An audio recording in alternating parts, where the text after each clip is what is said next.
1절을 같이 읽겠습니다. 시작.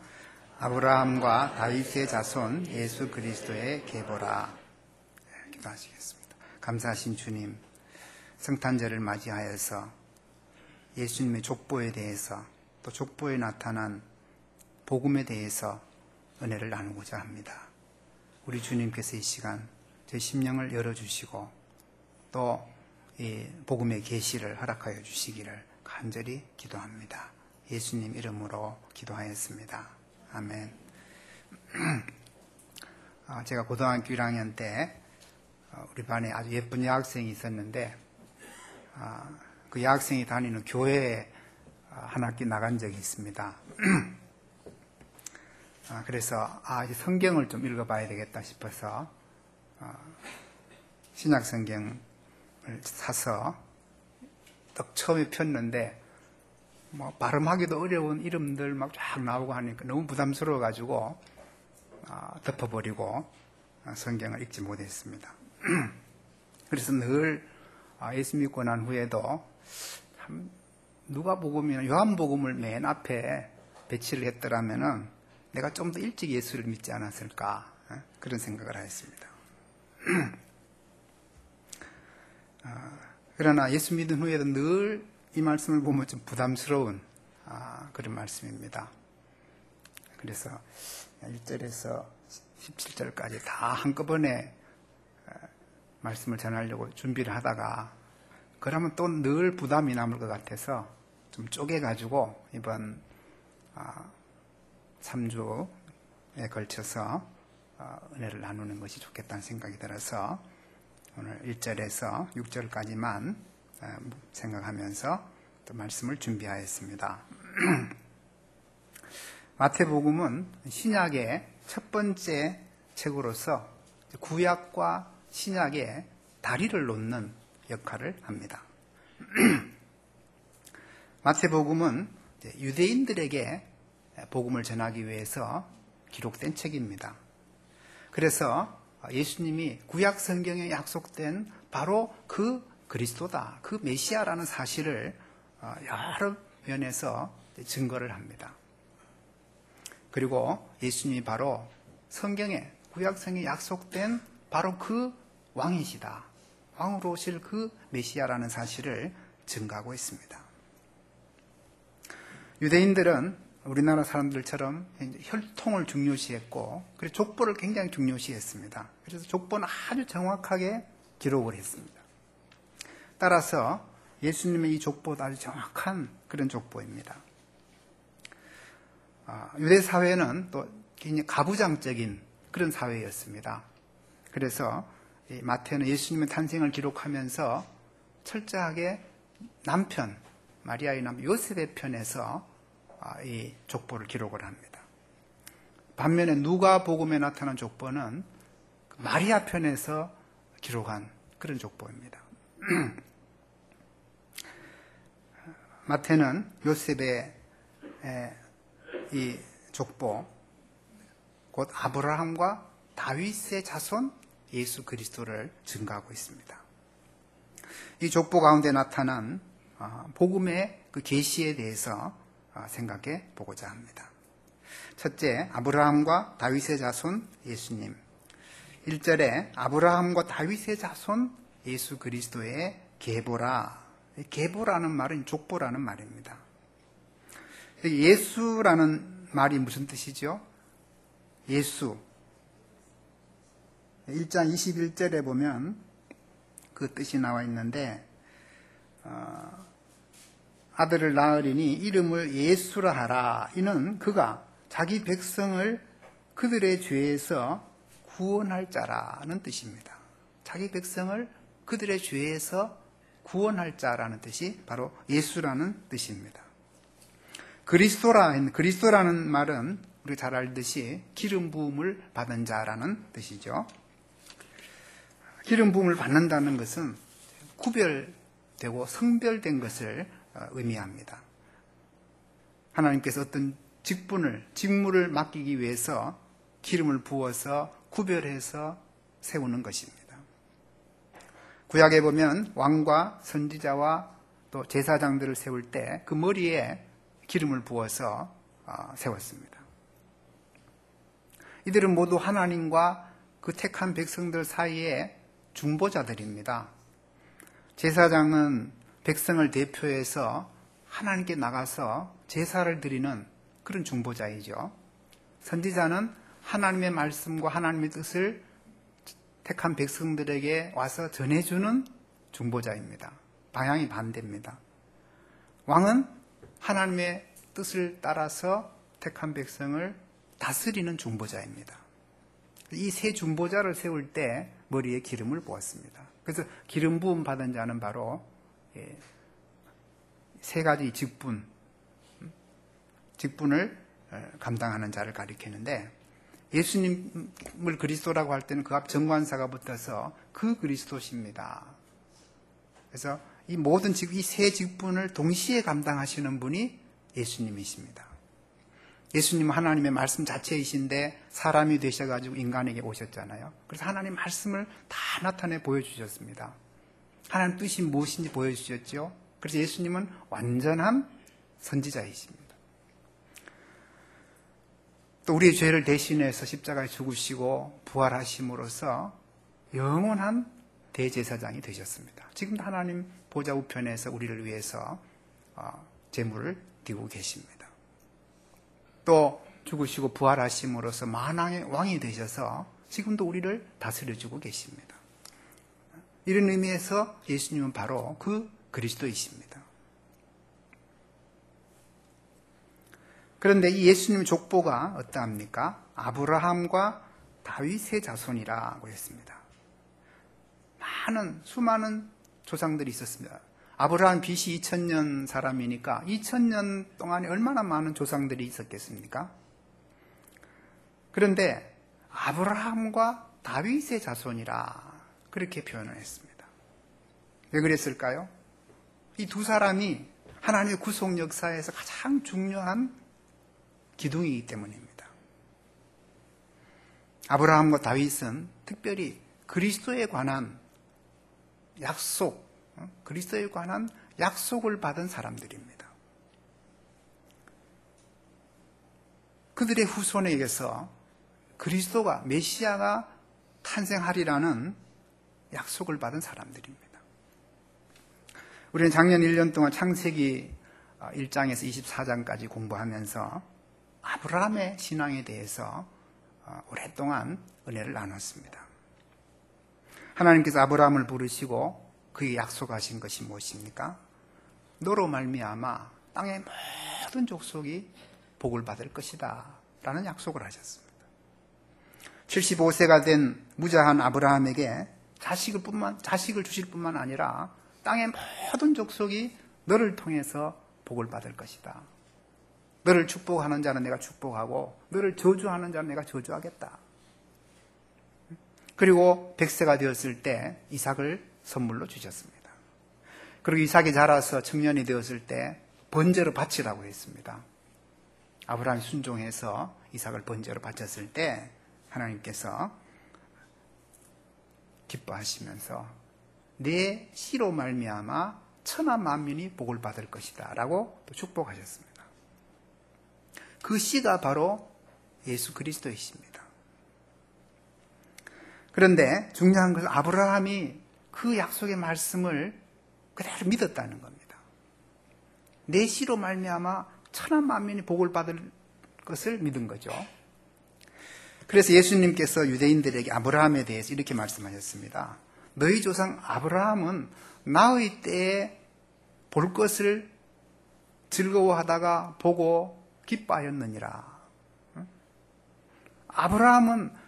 아브라함의 시 예수님의 때에 일어날 그 구원의 역사를 바라보고 즐거워하고 또 기뻐했다는 겁니다.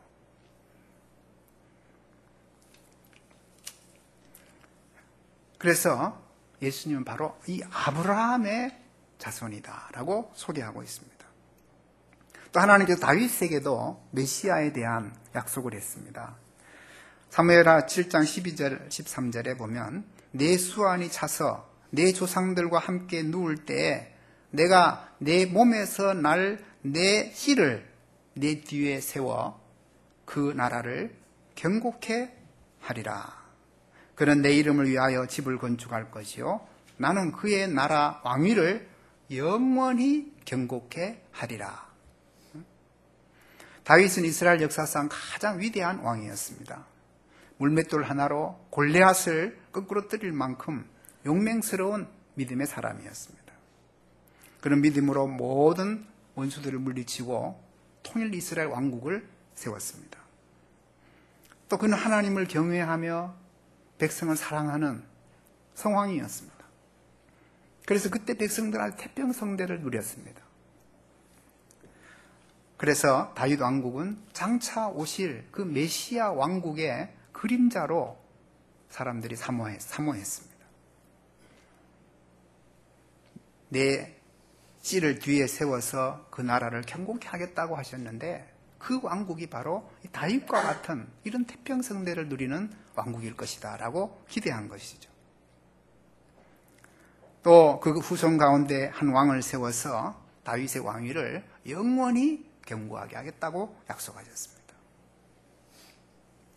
그 왕국이 바로 다윗의 후손 가운데 오신 예수 그리스도께서 세우신 하나님 나라의 왕국입니다. 구약 성경은 크게 이제 족장 시대와 왕국 시대로 나눌 수 있습니다.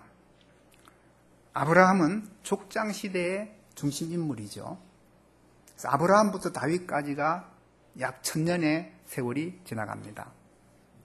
그리고 다윗은 다윗 왕국의 그 중심 인물입니다. 다윗부터 예수님까지가 또 1000년이라는 세월이 지나갑니다.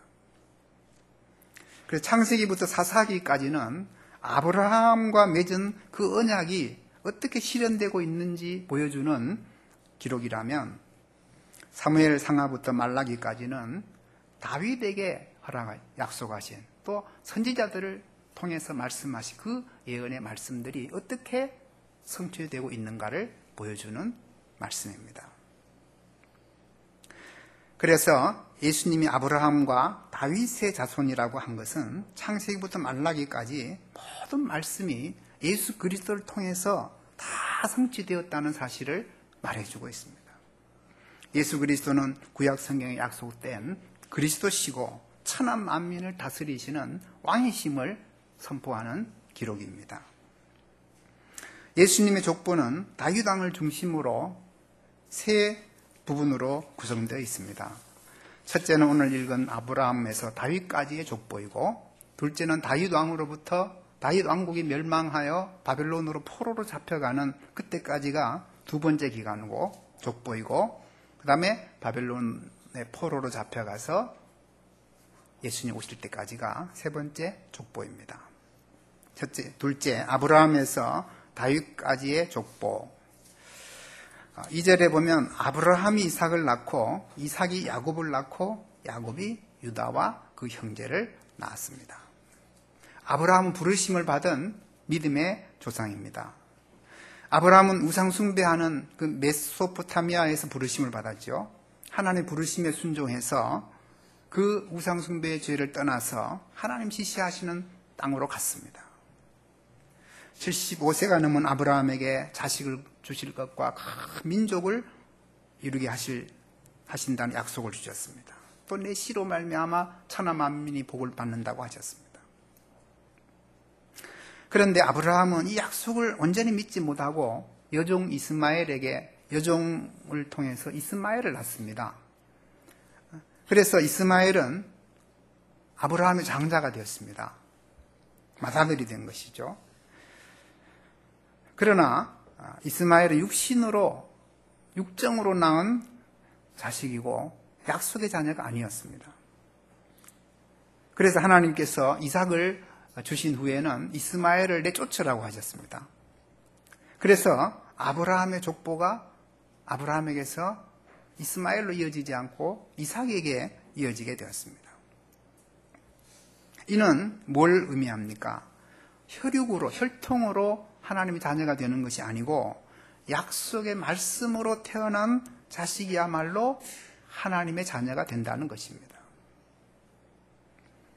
유대인들은 자기들은 아브라함의 자손이기 때문에 하나님의 자녀다, 하나님의 백성이다라고 생각했습니다. 그런 하나님께서는 약속의 자녀라야 하나님 나라를 유업으로 받을 수 있다고 하셨습니다. 우리는 바로 이삭과 같이 하나님의 약속을 믿음으로 하나님 자녀가 된 사람들입니다. 약속을 믿음으로 죄사함을 받고 또 하나님의 자녀가 되고 하나님의 백성이 되었습니다. 그러므로 새 언약의 약속을 믿음으로 죄사함을 받은 바로 우리가 참으로 하나님의 백성이고 하나님의 자녀라는 것을 말해주고 있습니다.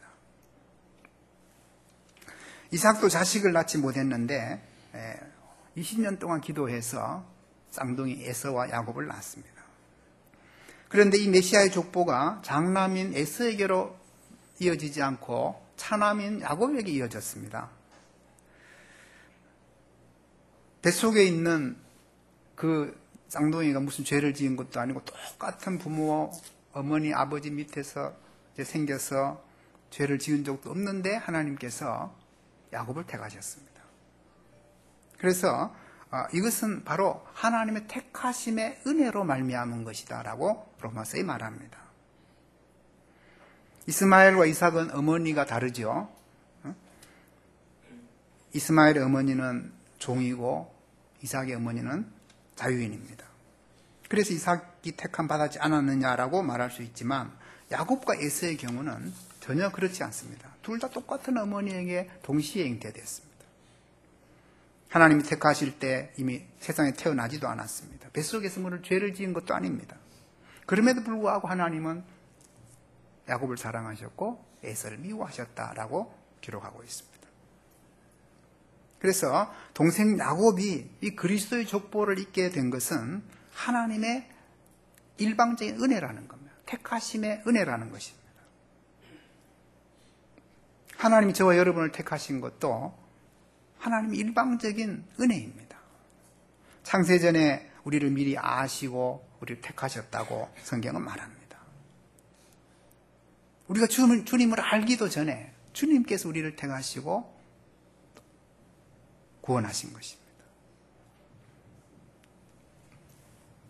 그래서 우리는 주님의 이 은혜에 감사할 따름입니다. 그런데 야곱은 또 유다와 그 형제를 낳았습니다. 12명의 아들들을 낳았죠. 4명의 아내와 결혼해서 12명의 아들들을 낳았는데 이들이 이스라엘의 12민족의 족장들이 되었습니다. 그런데 그 족보가 맏아들인 루벤에게 이어지지 않고 넷째 아들인 유다에게로 이어졌습니다.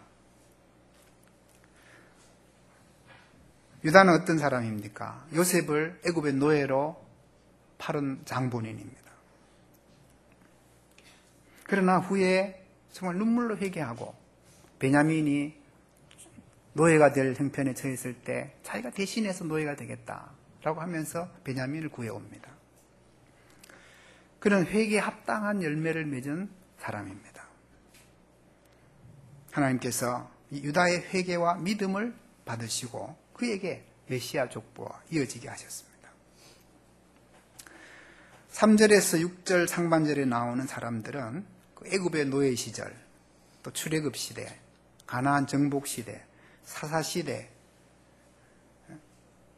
이 긴 기간에 걸쳐서 이어져 내려온 아브라함의 족보입니다. 3절에 보면 유다는 다말에게서 베레스를 낳고 베레스와 세라를 낳고 그랬습니다. 이 다말이 누구입니까? 유다의 맏며느리죠. 유다가 며느리와 동침해서 두 아들 쌍둥이를 낳았다는 겁니다. 이스라엘에는 계대 결혼이라는 게 있습니다. 형이 자식이 없이 죽으면 동생이 형수와 결혼해서 처음 낳은 맏아들을 형의 족보에 올려주는 겁니다. 그 둘째부터는 자기 족보에 올립니다. 그래서 형의 대를 끊어지지 않도록 하는 그런 제도가 있었는데 다말이 유다의 맏아들과 결혼했는데 맏아들이 자식이 없이 죽었고, 둘째 아들과 결혼했는데 또 자식이 또 죽었고, 그럼 막내를 줘야 되는데 또 죽을까봐 겁이 나가지고 막내를 주겠다 말만 하고 안 줬습니다. 그래서 다말이 기다리다가 안 되니까 이제 창녀로 변장을 해가지고 그 시아버지를 유혹해서 동침을 해서 임신을 하게 되었습니다. 윤리적으로 도저히 있을 수 없는 그런 불륜을 저지른 것이죠. 그러나 다말의 입장에서는 자기는 장자의 아내잖아요. 장자의 아내 반드시 장자의 메시아의 그 대를 이어서 내려가야 되는데 대가 끊어지면 안 되니까 어찌하든지 그 대를 잇기 위해서 그렇게 했다는 겁니다. 장자의 기업을 가장 중요히 여긴 믿음을 가지지 않았는가. 그래서 성경은 이 행위에 대해서 잘했다 못했다는 그런 평가가 전혀 없습니다. 그녀의 행동을 비난하지 않습니다. 그래서 다말은 이스라엘의 그 기업을 잇고자 하는 그런 어떤 믿음이 있었지 않는가, 그렇게 추측을 합니다. 그 후에 베레스는 헤스론을 낳고 헤스론은 람을 낳고 람은 아미나답을 낳고 아미나답은 나손을 낳고 나손은 살몬을 낳습니다. 그리고 살몬은 라합에게서 또 보아스를 낳습니다. 라합은 어떤 여자입니까? 여리고의 기생이었습니다. 하나님께서 이스라엘 백성으로 하여금 홍해를 마른 땅같이 건너게 하시고 이제 막 여리고성을 정복하고 함락해야 할 때에 정탐꾼을 보냈는데 이 라합은 그 모든 정보를 듣고 과연 이스라엘 하나님은 상천하지의 하나님이시다. 하나님이 이 여리고성을 정복하실 것이라는 그런 믿음이 생겼습니다. 그래서 정탐꾼들을 평안히 영접하고 가나안 정복 역사에 큰 디딤돌 역할을 해주었습니다. 그래서 그는 이스라엘 이제 여리고 성이 멸망할 때 구원을 받고 또 이 살몬과 결혼을 해서 보아스라는 사람을 낳았습니다. 그런데 이 보아스가 또 누구와 결혼했죠? 룻과 결혼을 했습니다. 그래서 오벳을 낳았는데 이 오벳이 다윗의 아버지 이새를 낳았습니다. 라합은 모압 여인이었죠. 라합의 며느리 룻은 모압 여인이었습니다. 아주 그 운명적인 그냥 그 유대에서 모압으로 와서 살고 있는 청년과 결혼했는데 자식이 없이 남편도 죽고 시아버지도 죽고 다 죽고 결국 이스라엘로 귀화를 하게 되죠. 그때 이 보아스가 룻을 영접해주고 또 구속해줍니다. 그래서 다윗의 그 조상을 낳게 되었습니다. 이 족보의 내용이 바로 이런 내용들인데 이 가운데 우리 세 가지 중요한 진리를 배울 수 있습니다. 첫째로 예수님은 죄인을 구원하러 오신 그리스도라는 것입니다. 그리스도께서 허물 많은 죄인들의 족보를 타고나셨습니다. 메시아의 족보가 장남이나 도덕적으로 깨끗한 사람이나 순수한 혈통으로만 이어져 내려온 것이 아닙니다. 유대인들이 가장 멸시하던 이방인, 그것도 순결하지 못한 여자들이 거기에 끼어 있습니다. 원래 유대인들의 족보에는 여자들의 이름이 기록되지 않습니다. 그런데 이 마태는 메시아의 족보를 기록하면서 여자들의 이름을 기록했고 그것도 이방 여자들 이름을 기록했고 이방 여자들 중에서도 별로 순결하지 못한 그런 여자들의 이름을 기록해 놨습니다.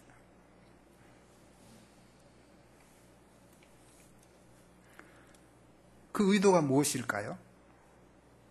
예수님은 유대인뿐만 아니라 허물 많은 모든 이방인들의 구주가 되신다는 것을 계시해 주기 위함입니다. 예수님은 유대인들을 구원하러 오신 것이 아니라 유대인들을 포함해서 천하 만민을 구원하기 위해 오셨습니다. 의인을 부르러 오신 분이 아니라 죄인을 불러서 구원하기 위해 오신 그리스도이십니다. 예수님께서도 말씀하셨습니다. 너희는 가서 내가 긍휼을 원하고 제사를 원치 아니하노라 하는 뜻이 무엇인지 배워라. 나는 의인을 부르러 온 것이 아니라 죄인을 부르러 왔노라. 그러므로 성탄절은 경건하고 의로운 사람들을 위한 것이 아니라 죄인들을 위한 날입니다. 예수님은 바로 이 죄인들을 구원하러 오신 그리스도이십니다. 예수님이 탄생하시던 날 천사가 들에서 양을 치던 목자들에게 전한 메시지가 무엇입니까? 누가복음 2장 10절 11절에 보면 무서워하지 마라. 보라 내가 온 백성에게 미칠 큰 기쁨의 좋은 소식을 너에게 전하노라. 오늘 다윗의 동네에 너희를 위하여 구주가 나셨으니 곧 그리스도 주시라. 예수님이 탄생하신 이 소식은 온 백성에게 큰 기쁨을 가져다 주는 좋은 소식이라는 것입니다. 왜 그렇습니까? 죄인들을 구원하러 오셨기 때문입니다. 그래서 우리가 성탄절을 가장 뜻깊게 보낼 수 있는 길이 무엇일까요? 예수님이 죄인을 구원하러 오셨다는 그 사실을 전하는 것입니다. 앞에서 살펴보았지만 예수라는 이름 자체가 자기 백성을 그들의 죄에서 구원할 뿐이라는 뜻입니다. 그게 바로 복음입니다. 이번 성탄절에 한 영혼에게라도 찾아가서 이 구원의 복음을 전할 수 있기를 바랍니다. 우리가 거창한 신학적인 지식을 전하는 것이 아닙니다. 예수라는 이름이라도 설명해 주면 됩니다. 예수라는 이름이 무슨 뜻인지 아세요? 물어보고 되게 모르겠죠. 그러면 자기 백성을 그들의 죄에서 구원할 뿐이라는 뜻입니다 라고 설명해 주면 그게 바로 복음을 전하는 겁니다. 죄 없는 사람이 어디 있겠습니까? 모든 사람이 죄에서 구원받기를 갈망합니다. 그렇기 때문에 예수라는 이름 그 자체가 복음이고 구원의 메시지입니다. 그래서 이번 성탄절에 꼭 한 사람이라도 찾아가서 예수라는 이름에 대해서 설명해 줄 수 있기 바랍니다. 그러다 보면 다른 것도 다 설명하게 되어 있습니다. 둘째로 우리가 하나님의 자녀가 되는 것은 택하심의 은혜로 되는 것입니다. 예수님의 족보를 보면 장자로 이어지는 것도 아니었습니다. 장자인 이스마엘로 이어지지 않고 이삭으로 이어졌습니다. 또 에서에게 이어지지 않고 야곱에게로 이어졌습니다. 루벤에게 이어지지 않고 유다에게 이어졌습니다. 이건 뭘 말해줍니까? 하나님의 구원의 역사는 혈통과 육정으로 되는 것이 아니라는 것입니다. 이삭은 고기를 좋아했기 때문에 사냥해서 고기를 가져다 주는 에서를 굉장히 사랑했습니다. 그래서 자기는 어차피 에서를 축복하려고 애를 썼는데 그대로 안 됐죠. 육정으로 되는 게 아니기 때문입니다. 하나님의 택하심의 은혜로 되는 것입니다. 요한복음 1장 11절에서 13절에 보면 이런 기록이 있습니다. 자기 땅에 오매 자기 백성이 영접지 아니하였으나 영접하는 자 곧 그 이름을 믿는 자들에게는 하나님의 자녀가 되는 권세를 주셨으니 이런 혈통으로나 육정으로나 사람의 뜻으로 나지 아니하고 오직 하나님께로부터 난 자들이니라. 저와 여러분이 하나님의 자녀가 된 것이 혈통을 따라서 된 것이 아니죠. 우리가 하나님 자녀가 된 것이 육정으로 된 것이 아니죠. 육정이란 무엇입니까? NIV 성경에 보니까 human decision이라고 나와 있습니다. human decision이라고 번역했습니다. 인간적인 어떤 결단, 의지적인 결단으로 내가 하나님 자녀가 되는 게 아니라는 겁니다. 이제부터 내가 하나님 자녀가 돼야 되겠다라고 결심한다고 해서 하나님 자녀가 되는 게 아닙니다. 율법을 잘 지키고 말씀대로 산다고 되는 게 아닙니다. 또 사람의 뜻으로 되는 게 아닙니다. 사람의 뜻은 NIV 성경에 보니까 a husband's will 이래 되어 있어요. 남편의 뜻 이래 되어 있습니다. 한 남편의 뜻으로 되는 게 아니다. 사람이 계획한다고 해서 하나님 자녀가 되는 게 아니라는 겁니다. 오직 하나님으로부터 태어나는 자라야 된다. 그래서 이 말씀은 우리가 하나님 자녀가 되는 것은 전적으로 하나님의 주권에 속한 문제라는 것입니다. 사람의 혈통으로 되는 것이 아니라 하나님의 택하심으로 되는 것이고, 사람의 결정이 아니라 하나님의 결정으로 되는 것이고, 사람의 뜻이 아니라 하나님의 뜻으로 된다는 겁니다. 그러므로 아무도 자랑할 것이 없습니다. 오직 하나님의 은혜에 감사하고 모든 영광을 하나님께 돌릴 따름입니다. 우리 다 같이 에베소 1장 3절에서 6절까지 같이 한번 읽어보겠습니다. 에베소서 1장 3절에서 6절입니다.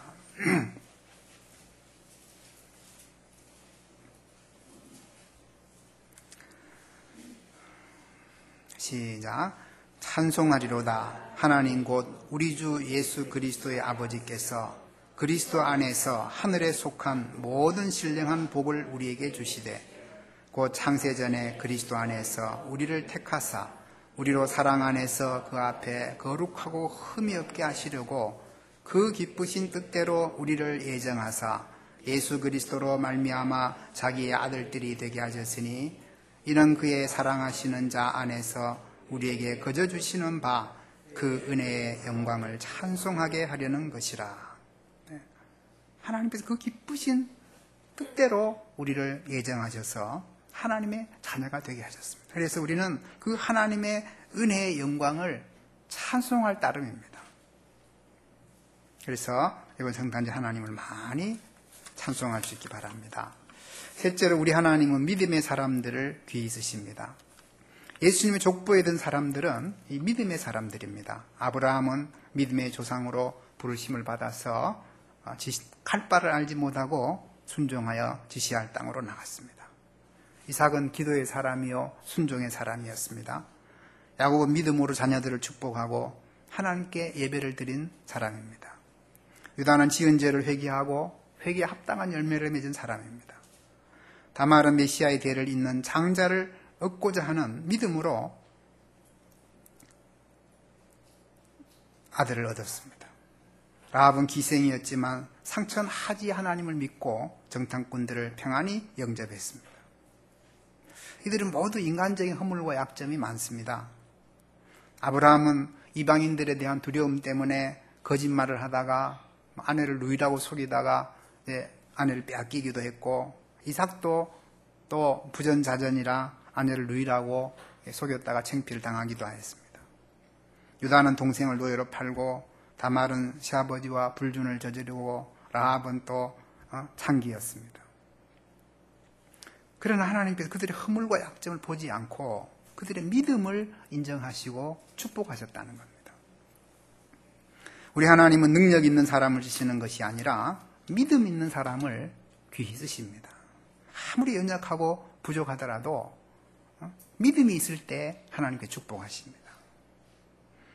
우리 하나님은 세상에 미련한 것들을 택하사 치에 있는 자들을 부끄럽게 하십니다. 세상에 약한 것들을 택해서 강한 것들을 부끄럽게 하시고, 천한 것들, 멸시받는 것들, 없는 것들을 택하여서 있는 것들을 배하려 하십니다. 왜 그러실까요?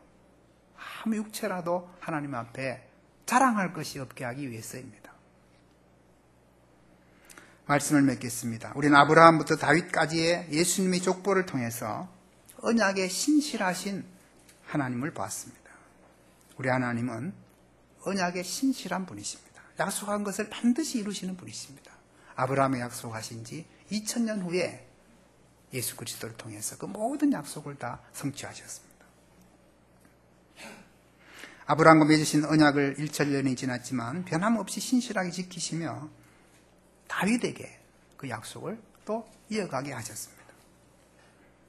그래서 하나님께서 아브라함과 맺으신 그 언약은 지금도 여전히 살아있고 우리에게 신실하게 지켜지고 있습니다. 또 우리 예수님의 족보를 통해서 중요한 세 가지 진리를 배웠습니다. 예수님은 죄인을 구원하러 오신 그리스도이십니다. 우리가 하나님 자녀가 된 것은 오직 하나님 택하심의 은혜로 된 것입니다. 하나님 우리의 허물과 약점을 보시지 않고 믿음을 보시고 축복하십니다. 이번 성탄절을 준비하면서 예수님이 죄인을 구원하러 오신 분이라는 사실을 한 명에게라도 전할 수 있기를 기도합니다. 또한 자신의 구원이 전적으로 하나님의 택하심의 은혜에 근거한 사실을 확신할 수 있기를 바랍니다. 자신의 허물과 약점에 매이지 아니하고 오직 믿음으로 주님을 기쁘시게 하는 성도들이 될 수 있기를 기도합니다.